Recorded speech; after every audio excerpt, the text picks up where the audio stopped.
What if the atomic bomb was never developed? Most history books tell you that the atomic bomb was humanity's greatest mistake, the ultimate evil that brought us to the brink of extinction. But what if the bomb was actually the only thing that saved us? Imagine the desert of New Mexico, July 1945. The world's most brilliant minds hold their breath as the countdown reaches zero, and then silence. No blinding flash, no roar of thunder, just a pathetic fizzle in the sand. Script Artifact 7. In that single moment of failure, the nuclear peace we've lived in for 80 years vanishes before it even begins. What follows is not a world of peace, but a century of constant, industrial-scale fire. Today, we are diving deep into a reality where the fear of the flash never froze the gears of war. We're revealing the horrific reality of Operation Downfall, the 15-year conventional war that turned Europe into a decade of ash, and a 2024 where humanity has retreated underground just to survive the endless steel rain. 24. Script Artifact 7. Would you trade the safety of our nuclear shadow for a world where global war never ends? Let's explore the world that almost was. Chapter 1. The Failure at Los Alamos and the Descent into the Meat Grinder. The Desert of New Mexico, July 16, 1945. A group of the world's most brilliant minds huddled in the pre-dawn darkness of the Jornada del Muerto Desert. They were waiting for a flash that would change the world, a light brighter than 1,000 suns that would signify the end of the greatest war in human history. Robert Oppenheimer adjusted his glasses, his breath catching in his throat as the countdown reached its final seconds. But as the clock struck zero, there was no blinding light. There was no thunderous roar. Only a pathetic, metallic fizzle and the sound of desert wind. The gadget, the culmination of billions of dollars and years of frantic research, was a dud. The Manhattan Project, the great gamble of the Western world, had failed. In this moment of silence, the trajectory of the 20th century didn't just shift, it shattered. We are often told that the atomic bomb was a horrific necessity, a weapon so terrible that it forced a peace that has lasted, however precariously, for 8 decades. We call it the nuclear peace. But imagine a reality where that deterrent never existed. Imagine a world where the fear of total annihilation didn't freeze the borders of empires. Without the flash at Trinity, the gears of conventional war didn't grind to a halt, they accelerated. The peace we know is built on a foundation of radioactive fear, but the world we are about to explore is built on a foundation of endless, conventional fire. Would you trade the safety of our nuclear shadow for a world where global conflicts never truly ended? A world where the Great War of the 1940s simply bled into a series of decade-long meat grinders? To understand this reality, we have to look at the immediate aftermath of that failure in New Mexico. Without the silver bullet, the United States military was forced to return to the only plan they had left, a direct, amphibious invasion of the Japanese home islands. They called it Operation Downfall. Historians in our world discuss it as a theoretical nightmare, but in this world, it was the grim, bloody reality that consumed an entire generation. Chapter 2. The Great Silence at Los Alamos. The atmosphere in the bunkers at Los Alamos following the failure was not one of immediate panic, but of a soul-crushing realization. The generals, led by Leslie Groves, didn't see a scientific setback. They saw a logistical catastrophe. They had promised President Truman a weapon that would end the war in a single day. Now, they had to tell him that the war would likely last years longer, and the cost would be measured in millions of American lives. This failure meant that the Japanese government, already hardened by years of firebombing and starvation, would see no divine intervention forcing their hand. They would fight until the very end, and the Americans would have to go in and take every inch of soil by force. By August 1945, as our history books record the end of the war, the alternative timeline sees the largest mobilization of naval and ground forces in human history. The logistics were staggering. Thousands of ships, millions of tons of equipment, and nearly 5 million soldiers were being funneled toward the Pacific. The mood in the United States was shifting from the jubilation of the victory in Europe to a dark, heavy dread. The Victory Gardens were no longer a symbol of patriotic pride, but a necessity for survival as the nation prepared for a war that seemed to have no end in sight. Chapter 3. The shores of Kyushu, November 1945. The invasion, codenamed Operation Olympic, began on a gray, rain-swept morning in November 1945. It made D-Day look like a tactical rehearsal. The beaches of Kyushu were not just fortified, they were a labyrinth of tunnels, hidden artillery, and suicide squads. The first wave of American Marines didn't find a broken enemy. They found a nation that had been told for years that surrender was worse than death. The nuclear peace would have spared these men, but here, they were met with a wall of lead and fire. The Japanese defense strategy, known as Ketsugo, was designed to inflict such high casualties that the American public would lose the will to fight. It worked with brutal efficiency. Every hill had to be cleared with flamethrowers. Every cave was a potential tomb for a dozen men. But it wasn't just the soldiers. The civilian population had been mobilized into the volunteer fighting corps. Men, women, and even children were armed with bamboo spears and satchel charges, told to throw themselves under the tracks of American tanks. The moral weight on the invading soldiers was unbearable. They weren't just fighting an army. They were fighting an entire civilization that refused to exist if it wasn't sovereign. As the winter of 1945 turned into the spring of 1946, the American advance slowed to a crawl. The casualty lists being published in newspapers back home were miles long. The sense of a good war was evaporating, replaced by the grim reality of a forever war. While in our world, the GI Bill was helping veterans build the American middle class.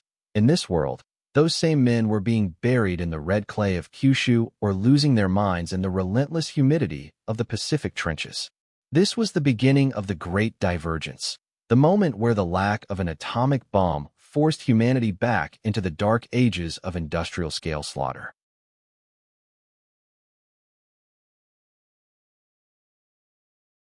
Chapter 4. The Storm of Honshu and the Chemical Twilight. By the spring of 1946, the world was supposed to be at peace. In our history, the reconstruction of Europe was beginning and the GIs were returning home to a hero's welcome. But in this reality, the silence of the atomic bomb meant the roar of the guns only grew louder.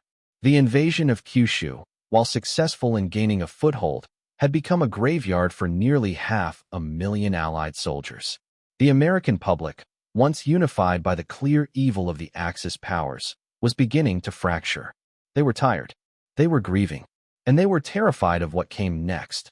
Operation Coronet, the direct assault on the heart of the Japanese Empire, the Kanto Plain, and the city of Tokyo. Chapter 5. The Kanto Meat Grinder. If the invasion of Kyushu was a nightmare, Honshu was the descent into the deepest pits of hell. The geography of the Kanto Plain offered no cover for the invading forces. It was a vast, open landscape that the Japanese military had turned into a series of interlocking kill zones. The sheer scale of the mobilization was beyond anything humanity had ever seen. Allied planners, desperate to end the war before the American economy collapsed under the weight of total mobilization, made a decision that would stain the moral fabric of the West forever. Without the clean ending of a nuclear strike, they turned to the oldest and most terrifying weapons in the industrial arsenal, chemical warfare. Imagine the dawn over Sagami Bay in March 1946. The air didn't smell of salt and sea spray. It smelled of mustard gas and chlorine. Thousands of shells filled with toxic agents were rained down on Japanese coastal defenses to clear the way for the landing craft.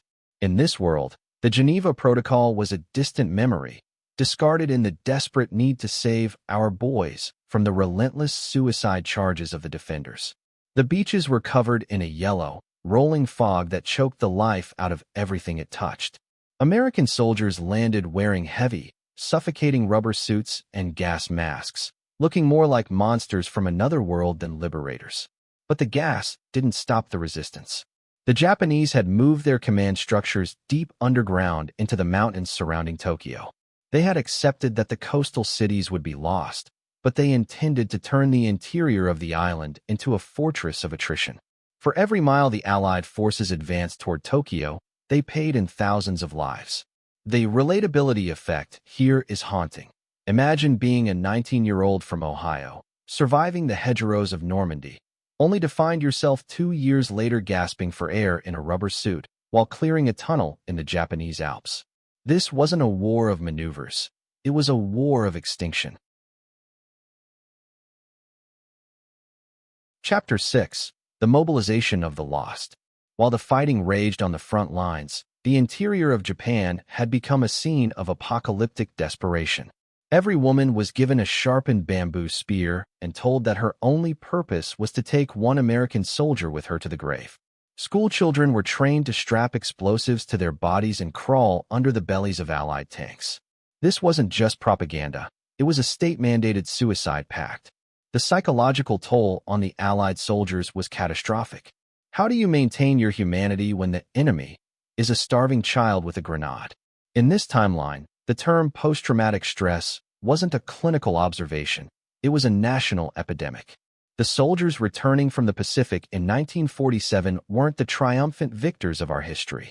They were broken men, haunted by the necessity of killing civilians who refused to surrender. The American military, sensing the total collapse of morale, began to implement even harsher measures. The firebombing of 1946 targeted not just factories, but the very forests and crops of Japan, aiming to starve the nation into submission. The sky over the Pacific was permanently black with the soot of a burning civilization. Chapter 7. The Fall of the Presidency. Back in Washington, D.C., the political landscape was crumbling. President Harry Truman, who in our world is remembered for his decisive end to the war, was now the most hated man in America. The silver bullet of the Manhattan Project was now known as the billion-dollar blunder. The public felt cheated. They had been told a secret weapon would save their sons, and instead, they were receiving Gold Star telegrams at a rate of 5,000 a week. By late 1946, the anti-war movement wasn't led by students or radicals. It was led by mothers and the veterans themselves. Massive riots broke out in Chicago and New York. The demand was simple: bring them home, no matter the cost. Truman's administration was paralyzed. The Republicans, led by an emboldened isolationist wing, began impeachment proceedings, accusing the president of gross negligence and the murder of a generation. The United States was on the brink of its own internal collapse, even as its armies stood at the gates of Tokyo. This is the moment where we must ask, was the atomic bomb the greatest evil of the 20th century, or was it the only thing that prevented the total moral and social disintegration of the United States? In a world of conventional fire, there are no heroes, only survivors. The war in the Pacific didn't end with a signature on the USS Missouri. It ended with a whimper in 1948, after a tactical ceasefire was forced by a mutiny within the American ranks. Japan was left a charred, depopulated shell, and the United States was left a bitter, divided nation that had lost its belief in the American dream.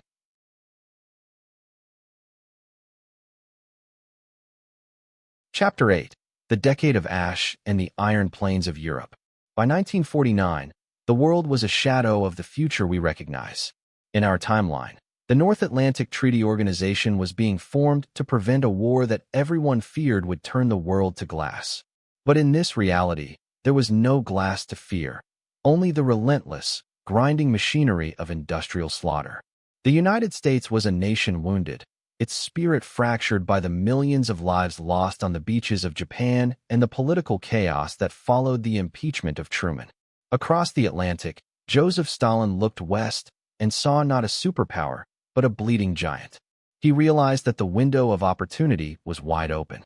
Without the threat of a city-killer weapon to hold him back, the Red Army, the most massive conventional force ever assembled, began to move. Chapter 9. The Red Tide Rising. The invasion began on a Tuesday in September 1950. It wasn't the Cold War. It was the Decade of Ash. History calls it the Third World War, but for those who lived through it, it was simply the end of the old world. Stalin's objective was total: the unification of Europe under the hammer and sickle. Without the nuclear deterrent, there was nothing to stop 5 million Soviet soldiers from pouring through the Fulda Gap. Imagine the scene at the border of West Germany. The sky wasn't filled with the dread of a single missile. It was blackened by thousands of Soviet Il-10 Sturmovix and the roar of 50,000 T-34 and IS-3 tanks.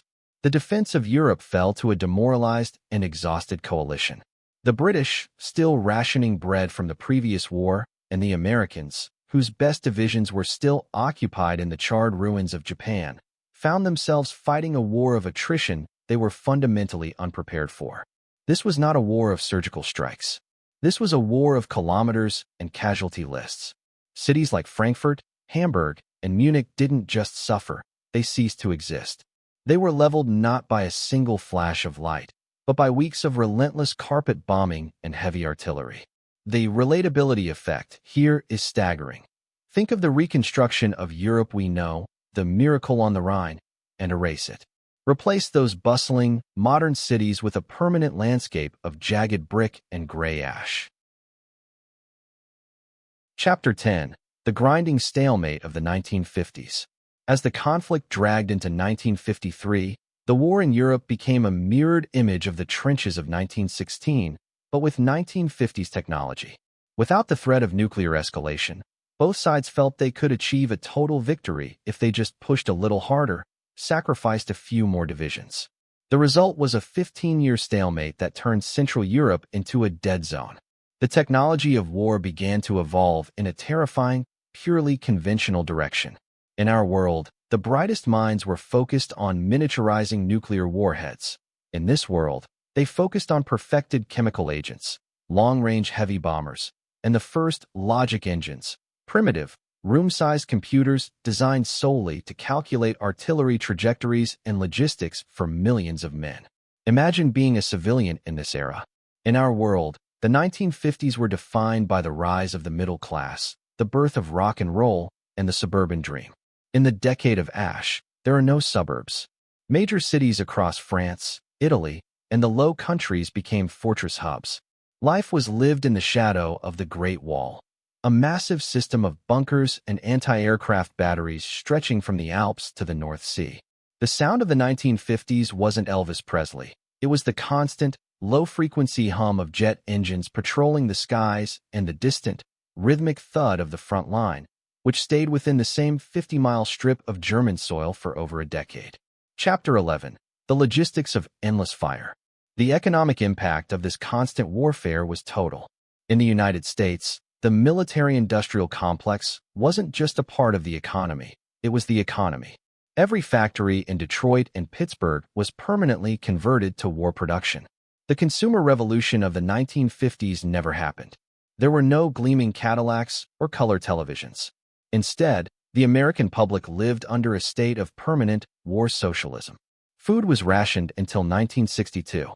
Every young man and woman was conscripted for 5 years of service, either at the front in Europe or in the massive labor camps producing shells in the Midwest. This led to a unique psychological state for humanity, the siege mentality. Because there was no threat of a sudden, nuclear end, people became accustomed to the idea that war was the natural state of being. The fear of the flash was replaced by a grim, weary acceptance of the grind. This is where we see the most profound shift in the human spirit.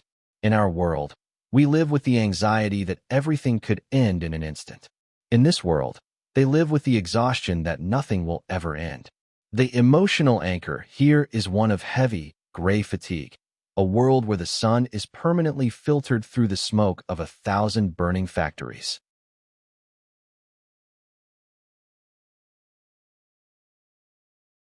Chapter 12. The collapse of the old empires. By 1958, the strain of the war began to dissolve the very idea of nations. The Soviet Union, despite its massive land gains, was hollowed out by famine and internal purges as Stalin grew more paranoid in his final years. The British Empire, unable to defend its colonies while fighting for its life in the European trenches, collapsed into a dozen fractured states. The global South became a chaotic battlefield where the US and USSR fought proxy wars that were just as bloody as the main front, but fought with the discarded equipment of the 1940s. Without the Marshall Plan, Europe did not recover. It became a fragmented territory of warlords and military governors. The great secret of the 20th century in this timeline is that by 1960, the leaders of both the US and the USSR realized they could no longer win, but they also could no longer stop. The machinery of war had become self-sustaining. The military bureaucracies were now more powerful than the governments they supposedly served. This was the true decade of ash. not just the destruction of buildings, but the incineration of the very idea of a peaceful future. As we look at this scarred version of the 1950s, we have to realize that the atomic bomb didn't just threaten us with death. It saved us from a life of endless, conventional slaughter. Without the fear of the flash, the 20th century was a long, slow walk through a valley of fire. But as the 1960s approached, a new crisis was brewing, not on the battlefields of Europe, but in the stalled technology of the heavens. While we were reaching for the moon, this world was still struggling to build a rocket that could fly further than a bomber. Chapter 13, The Stalled Heavens. While the Earth was consumed by the grinding gears of the Third World War, the heavens remained silent. In the history we know, the late 1950s and 60s were a time of breathless vertical expansion. We saw the launch of Sputnik, the leap of Yuri Gagarin, and the triumph of the Apollo missions. But we must understand a crucial, often overlooked truth about our own world. The space race was a direct child of the atomic bomb. The massive rockets that carried men to the moon were originally designed as intercontinental ballistic missiles, built for the sole purpose of delivering nuclear warheads across the globe. Without the bomb, there was no strategic necessity for the ICBM. And without the ICBM, the dream of space was effectively grounded. Imagine looking up at the night sky in 1969. In our world, millions of people were watching a grainy black and white broadcast of a man walking on the lunar surface. But in this reality, the moon is still just a dead rock, distant and unreachable. The world's greatest engineering minds weren't focused on liquid oxygen fuels or lunar modules. They were focused on the perfection of the jet engine and the durability of the long-range heavy bomber. Technology did not stop, but it became horizontal. We perfected the art of crossing oceans to drop conventional explosives, but we lost the art of escaping the atmosphere. The vacuum of space was a luxury that a world at constant war could not afford. Funding that would have gone to NASA or the Soviet space program was instead diverted into the steel rain, the development of massive, automated anti-aircraft networks and high-altitude interceptors. The relatability effect here is profound. Imagine a world where satellite navigation doesn't exist. There is no GPS. There are no weather satellites to warn of coming storms.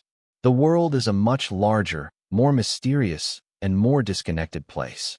Long-distance communication still relies on massive undersea cables and high-frequency radio bounces off the ionosphere, both of which are constantly disrupted by the electronic warfare of the front lines. Chapter 14, The Electronic War and the Silicon Fortress. However, while the rockets were grounded, another field of technology was accelerating at a feverish, desperate pace: computation. In a world of conventional war involving millions of soldiers and thousands of planes, the logistical nightmare became impossible for the human brain to manage. The Silicon Fortress was born out of the need to calculate ballistics and coordinate the movement of entire continents' worth of supplies. But without the transistor revolution, which in our world was accelerated by the need for lightweight missile guidance systems, these computers remained massive, vacuum tube-powered leviathans. Imagine a world where the Internet was born not in the 1990s, but as a military necessity in the 1960s, not as a tool for information sharing, but as a central nervous system for total war. These were not the sleek devices we carry in our pockets. They were underground complexes, cooled by entire rivers, humming with the heat of a million glass tubes. This vacuum tube web was used to monitor the Great Wall of Europe, predicting where the next Soviet tank push would happen or which American city was most likely to be targeted by the next wave of heavy bombers. Privacy in this world is a forgotten concept. Every radio transmission, every telegram, and every telephone call is routed through these massive logic engines to be screened for dissent or espionage. The electronic war meant that the battle was fought as much in the airwaves as in the trenches. Entire divisions were blinded by primitive but powerful jamming signals, and the first hackers were not teenagers in garages, but military officers in bunker suites trying to overload the enemy's vacuum tubes with surges of high-voltage interference. We are looking at a 1970s that feels like a high-tech version of 1945, a world of gray metal, glowing orange tubes, and a constant, low-level static that permeates every aspect of daily life. Chapter 15. The New Middle Class, a Society of Soldiers. This technological divergence created a society that is fundamentally different from our own. In our 1960s and 70s, the counterculture emerged, a generation that questioned authority and dreamed of a world beyond war. But in a world of constant fire, that luxury never materialized. If you are like most people in this timeline, your life is defined by service. There is no middle class in the way we understand it. There is the soldier class and the industrial class. The education system was redesigned to produce engineers for the factories or officers for the front. Art, music, and literature didn't focus on self-expression or rebellion. They focused on the eternal struggle. The cultural icons of this era are not rock stars, but labor heroes and flying aces. The cities themselves changed, because there was no threat of a single nuke destroying a city, but a very real threat of months-long carpet bombing. The architecture of the world became brutalist in the extreme. Every apartment building is a bunker. Every school is a reinforced shell with an underground basement designed for 6 months of habitation. Life is tough, scarred, and much more communal. People don't live in isolated suburban homes. They live in industrial blocks, where everyone is part of the same factory or regiment. The emotional anchor of this era is a strange mix of exhaustion and intense solidarity. There is a comfort in the collective, but a deep, underlying sorrow for a world that never got to experience the freedom of the individual. As we move toward the final decades of the 20th century, the question wasn't if the war would end, but if humanity could even remember what peace looked like. Chapter 16. The Proxy Paradox. While the main front in Europe remained a stalemate, the rest of the world became a chessboard of proxy paradoxes. Without the fear of global nuclear winter, the US and USSR felt they could intervene in every local conflict across Africa, Asia, and South America with total conventional force. These weren't the limited wars of our history like Vietnam or Afghanistan. These were total wars where both superpowers committed hundreds of thousands of troops, testing their newest chemical agents and heavy tanks on foreign soil. Entire nations were erased. The concept of the Third World disappeared, replaced by the battlegrounds. In our world, the Cold War had a stability of fear. In this world, there was only the chaos of action. By 1985, the global map was a patchwork of military occupations and buffer zones. The global economy was not based on trade, but on tribute and supply. If your nation wasn't producing food or fuel for one of the two giants, it simply didn't exist in the eyes of the world. The world was darker, more violent, and yet, strangely more connected, not by a shared culture, but by a shared, endless conflict that showed no sign of stopping. Chapter 17. The Architecture of the Buried City. As we step into the current year of this timeline, the first thing you would notice isn't the technology, but the skyline. In our world, the late 20th and early 21st centuries were defined by the glass revolution. Soaring skyscrapers with fragile curtain walls, symbols of a world that felt safe from the threat of conventional bombardment. But in this reality, glass is a liability. The cities of today look more like ancient fortresses than modern metropolises. London, Paris, and Washington, D.C. are dominated by pyramid cities, massive, sloped concrete structures designed to deflect the shock waves of heavy conventional explosives. Architecture has become a branch of military engineering. There are no vast, open plazas or delicate monuments. Instead, life is lived in the deep hubs. Beneath the streets of every major city lies a secondary, mirror city of bunkers and transit tunnels. This isn't a remnant of a past fear. It is a functional part of daily life. Because the threat of carpet bombing remains a constant geopolitical reality, people have adapted. The relatability effect here is found in the mundane. Your morning commute isn't through a park, but through a reinforced transit tube. Your office doesn't have a window. It has a high-definition screen projecting a simulated sky, because the real sky is often filled with the contrails of high-altitude interceptors. This is a world where humanity has quite literally retreated into the earth to survive its own violent impulses. Chapter 18. The superpowers of today. The geopolitical map of this year is a frozen image of the 1950s, but with 80 years of industrial refinement. The world is still divided into two massive, heavily armed blocs. The American-led Democratic League and the Eurasian Soviet Sino-Pact have never stopped their conventional struggle. However, the nature of the war has changed. It is no longer a war of territory, but a war of sustainable attrition. The borders in Central Europe haven't moved more than a few miles since the ceasefires of the 1980s, but the cost of maintaining those borders consumes 40% of the global GDP. There is no United Nations in the way we understand it. There are only supply alliances. If you live in South America or Africa, your nation is likely a client state to one of the two giants, providing the raw materials, iron, oil, and food, needed to keep the war machines running. The global economy is a closed loop of production and destruction. There is no globalization based on consumerism. There is only a global network of logistics. The emotional anchor for a citizen of today is a sense of permanent, weary stability. You are safe from a nuclear flash, yes, but you are never truly safe from the steel rain. The fear of the end of the world has been replaced by the exhaustion of a world that never ends. Chapter 19. The Silent Sky.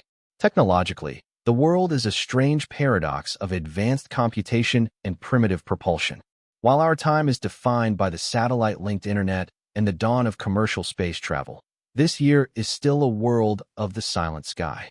Because rockets were never prioritized as a means of weapon delivery, they were never perfected as a means of escape. There are no satellites. The moon remains as pristine and untouched as it was when the first humans looked up at it. Instead, the vacuum tube web has evolved into a massive, planet-wide fiber optic network, not for social media, but for total information awareness. The internet of this world is a government-controlled grid used to manage the logistics of the war and the movements of the population. There is no cloud. There are only the deep servers, underground fortresses where the world's data is stored behind layers of physical and electronic armor. Information is not free. It is a rationed resource. Communication with someone in another country is a rare and monitored privilege. The world feels smaller because you can't see it through a satellite lens, but it feels larger because you can't simply fly across it without crossing a dozen active air defense zones. Chapter 20. The Cost of a Conventional World. As we look back at this century of constant fire, we have to ask ourselves, was the nuclear peace of our timeline a curse or a blessing? In our world, we live with the anxiety that one mistake, one button press, could erase everything.